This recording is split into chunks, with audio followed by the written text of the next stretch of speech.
What's up, everybody? It's your boy Wes Grant. You're watching Sub Urban Nerd, this channel where I give my nerd views on today's nerd news.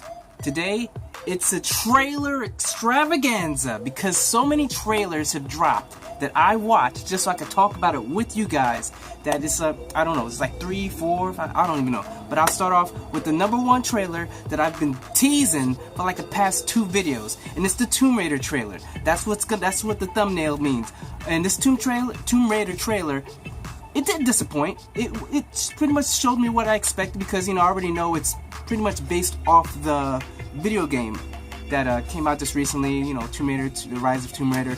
And, yo, Alicia Vikander, she goes in, and it definitely looks like, you get the vibe. You know, I told you probably yesterday, if you didn't see yesterday's videos, it's basically about a 21-year-old Lara Croft who's a bike courier in London, and her father, I guess, an archaeologist, and when he goes missing under mysterious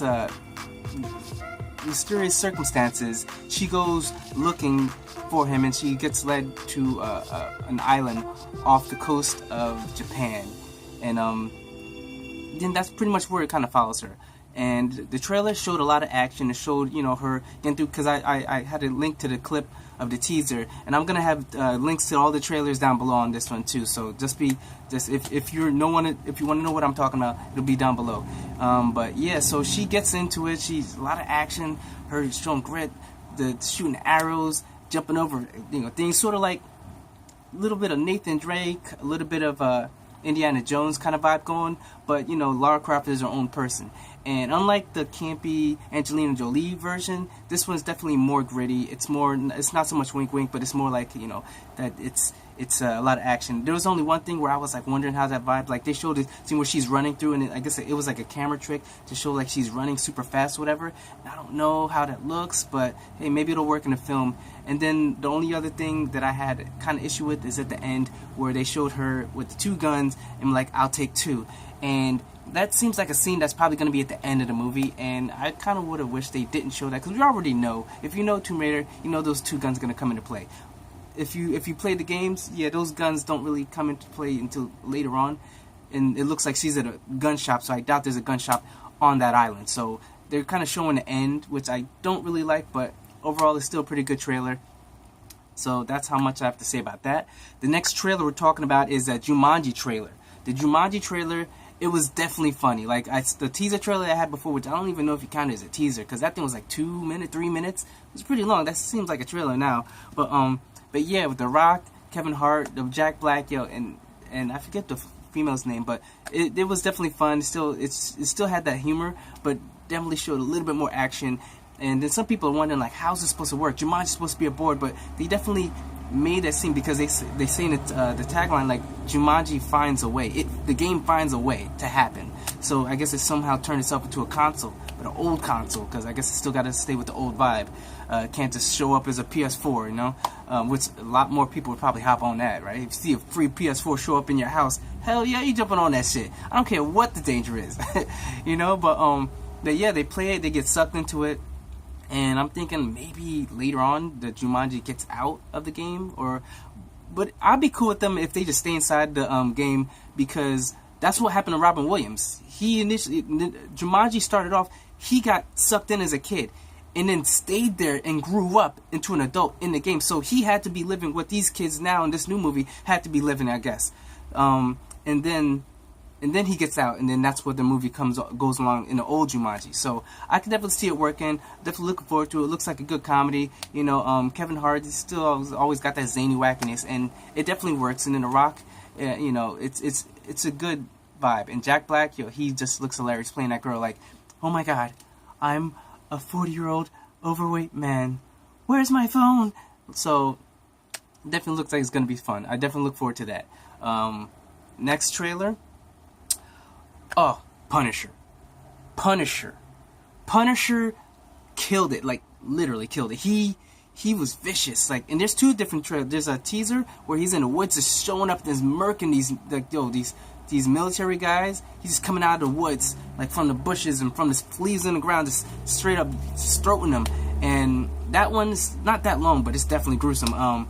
But the real trailer, it starts off with him playing a guitar, and then waking up to a dream with the wife, and then a guy comes out of nowhere, bam, and then from then it's just like balls to the walls, just death, and I believe that he's gonna have, like I said in yesterday's video, he's gonna be working, he's gonna have the death van, or the war van, and I believe the guy's name is Micro, something like that, that he's going to be working with them.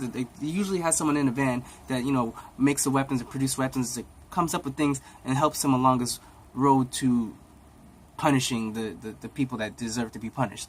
And yeah, that everything in this video, in this trailer, looked really good, really action, really gruesome, and I'm definitely looking forward to that. So Marvel, yeah, it looks like he got another hit, not like the Iron Fist, but this one definitely looks like it might be like the first half of season 2 of Daredevil, which was great and excellent. So let's keep going that way. And the next trailer for that is one that I did not expect to get me so hyped for, and it is the trailer for season 4 of Gotham. Holy shit. Initially, at the end of season 3, when Bruce comes out of nowhere, boom, boom, boom, beats a guy, and then he's up on the roof, and I'm like, damn, yo, dude's like 16. He's already in year 1 of Batman, and I wasn't feeling it, because I kind of wish they had done like a little time jump, to maybe him and finishing up college or finishing up high school, and then him going on a road. Because what I think would be an excellent idea is if they had sort of like what Arrow does, where you have the flashbacks to the island, and then you have present day. So with Gotham, they could do is like, if they jump ahead, they could follow Gordon in Gotham, and then follow Bruce on his journeys to become actually like an action hero. Like, he trained by the best martial artists, and then like go to London, learn his detective skills, and then go over to Houdini or whatever, like the magician, where he learns how to disappear and just vanishing and escape artistry. And that's pretty much one of those things that that's what made Batman before he came back and then started doing what he does. So I definitely look forward to seeing that. And they're introducing Scarecrow back. He looks vicious. He looks Ichabod Crane, and the trailer won me over. It won me over because and then Bruce getting a Kevlar kind of suit so he could fight in it, so it's bulletproof, and then Lucius Fox is helping him, and it just looks good. And then I'm remembering season 3, he got trained by, was it Ra's al Ghul or whatever, or no, the guy in charge of the Code of Owls, and he got trained and beaten into trained, so he does know how to fight. So he's not like a little kid that doesn't. Because I thought they were going to go the route of like him learning from Alfred, but that won't be enough for him to survive on the street. But yeah, if you watch close to the end of season 3, where he's getting trained and like mentally brainwashed into like being a killing machine, a fighting machine, it definitely sort of makes sense how he can really kick ass in this season. And I don't want him to be Batman, but I definitely like what I saw as far as him kicking ass. So we'll see as far as the season goes. We'll talk about that. Maybe I'll probably do reviews for all these goddamn shows, so it's gonna be a lot of work. Other thing, there was a Flash trailer. He comes back somehow. They bring him back from the Speed Force. It looks good. Didn't show me much. They didn't basically give away any storylines as far as what it's gonna be about season 4 or I believe season 4. So either way, I'm definitely looking forward to the Flash, because and the suit is actually brighter. Like, I think I might put the link down below where this contrast of his regular crimson suit, and now it's gonna be a brighter suit. So I guess this is supposed to be a more uplifting Barry Allen, because Barry was fucking. He was what's it called? Emo. He was straight emo. He was always just looking down. He was always thinking about the worst. And I don't like that. I like the one episode I liked the best was when he lost his memory and he became a positive person. Everybody loved him. So like, I definitely want him to get back to that Barry, the one that got us loving him in the first season. So hopefully he doesn't go back in time and change some more shit. But that's that. And I believe that's it for trailers. Yes, that's it for trailers. Next, we're gonna go on to news. Actually, the Nerd Rundown. So, I'm going to go as fast as I can, because there's a lot of news for today. Linda Hamilton, she has joined the cast of the new Terminator trilogy that James Cameron wants to start up. Tim Miller is the one that's going to be directing this. He was the director of what's it called, the Deadpool movie. So definitely looking forward to that. It happens after Judgment Day, so they're kind of retconning the Terminator 3 and the rest of them, Genesis and Salvation, whatever. So it's taking place right after D-Day. So I'm definitely looking forward to that. James Cameron, unlike, as far as my thoughts on it, initially I was like, I don't know, because the other two movies, they're not up to par. Like the last couple, basically after D-Day, the rest of them were pretty much crap. No one really likes them that much. There's some that kind of like it, but it's definitely not up to par with what it used to be. So, and then with James Cameron, he was like, oh yeah, this one's great, and then it comes out to be crap. So then you start being like, you're crying wolf, dog. Like, we can't trust you when you say, oh, this is going to be good this time, And then the one thing he goes on to say, how nowadays you got these old cats, they're like 50 and 60, becoming action heroes again. Like Liam Neeson and all these other dudes. So it's like, why can't a female? That's why he's bringing back Linda Carter, the OG, Sarah Connor, to come back and be an action hero once again. And I'm down for that. You know what I'm saying? As long as it's a good story and it's a good movie, because I don't really discriminate. But it kind of rubs me the wrong way, because just a couple weeks ago or a month ago, he was like throwing out some shade on the Wonder Woman, Patty Jenkins, and like there was no need to, saying, oh, like how basically like hyping up Sarah. And I'm thinking maybe it's because he already knew this was going on, this was happening. But at the same fact, you don't throw shade on another movie or produce. Like Wonder Woman was a great movie, don't throw shade on him like that just to hype up your movie so that Sarah Connor is more relevant now, So that's one thing I didn't like. But like I said, the good things about this, Tim Miller, he's directing. Tim Miller, like when he takes on a project, he definitely goes all in. He definitely appreciates the mythology and stuff like that. So just like he did with Deadpool, and it seemed like a Deadpool movie, he's coming to this movie, and he's bringing his whole crew, because apparently they've been working on this movie for about a year now in development. So they've got all these things set out. So and then they've got James Cameron. He's actually he had this initial first write-up of the script or whatever. So and then Tim Miller's taking that, and then you've got the writers from the Sarah Connor Chronicles, which was a series that should have kept going, because it was a great, amazing series. So definitely looking forward to that one. And yeah, because the initial what's it called, Terminator came out in 1984. So just hold on for a second. Sorry, the noise. But yeah, so I'm okay with the new movie. The trilogy, which is a lot for James Cameron, because James Cameron's got like 4 Avatar movies coming out. So, let's see how much involved he's going to be with this. But on to the next story. The Thor Ragnarok director, Taika Waititi, he is in talks to direct the new Akira live-action film. And this has been in talks for a while. Initially, Leonardo DiCaprio's production company was going to do something with it, and I believe what's called Justin Timberlake was going to be the main bike guy, because if you don't know, this story is going to take place following a bike gang leader who goes and saves his friend from military experiment, and this is going to take place not in Tokyo, but it's going to be in New Manhattan, a rebuilt New Manhattan. So it's going to be a different setting, but they're still hopefully going to get that Neo vibe, and he's going to. If you haven't seen a Akira movie, shit just goes cray. The friend that was getting the experiments just starts, developing these telekinetic and telekinesis powers and just wrecking house. So hopefully they can do good. We haven't seen a great adaptation yet. Hopefully this one might be a good one. It's Warner Brothers and Legendary Pictures acquired this for a 7-figure deal. The manga for a 7-figure deal.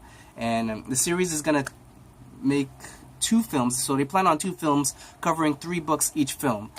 So hopefully this thing will go good.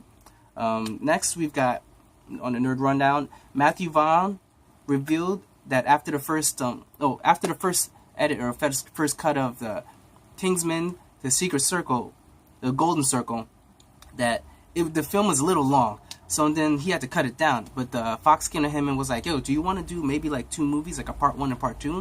And he was like, hell nah. Because you know what, that's that's milking it. You know what I'm saying? Sort of like, the Hunger Games did with the last movie. And like, maybe the what was it called? The Twilight. which I did like the last one of the Twilight, so I don't know. But regardless of the fact, that's definitely milking it. So I don't know how that is, but he definitely said no to that. Next, the quick stuff is Marvel Studios is giving a go to the Power Pack. This group of these like power like spy kids is what the vibe is. They're saying they're going for. So it's gonna be like these little action kids, and there's comics of it where it's very like humorous but very lighthearted. So I don't know, like I haven't really read the comic book, but hey, if they're doing it, maybe it might be good. Next, Fox, The Gifted released tons of still images, and it's getting rave reviews on how good the series is. So I don't know. I'm definitely looking forward to it. I'm still looking forward to The Gifted. You know, this is going to be the New Mutants, so we'll see how that goes on. But from what people are saying, it seems pretty good. So until I see it, I'll hold my reservations. Brie Larson reports on a set with Chris Evans for the untitled, Infinity whatever movie. So they already started the second one. I'm pretty sure that means the second part of Infinity. So I guess the first one might be done. I'm not sure. Maybe they're just wrapping up and they got to do probably reshoots. But overall, hey, something expected. But it's good to see that she's going to be in Phase 4 of Marvel's cinematic universe. And then last off, Patty Jenkins. Yeah, she felt that she talked about how she didn't have a post-credit scene in a Wonder Woman movie because she didn't feel that it would fit in for the DCEU. She said that the Wonder Woman movie was too different, which it kind of already did, like, with the whole her hearing the boom and then she jumping out. So that kind of isn't a post-credit scene, but it sort of is because it's after the movie was done. And that's how they finished it, but you got a little tidbit. So it just wasn't one of those things where the credits start rolling and then there's another thing, which they had a little clip of something where they, where they sit down around a table and talk about a whole mission, but that wasn't even anything that much extra. It's in the DVD or Blu-ray, so check that if you want to. But that's it for today. I know it's a lot of info to take in, but that's a nerd rundown for today.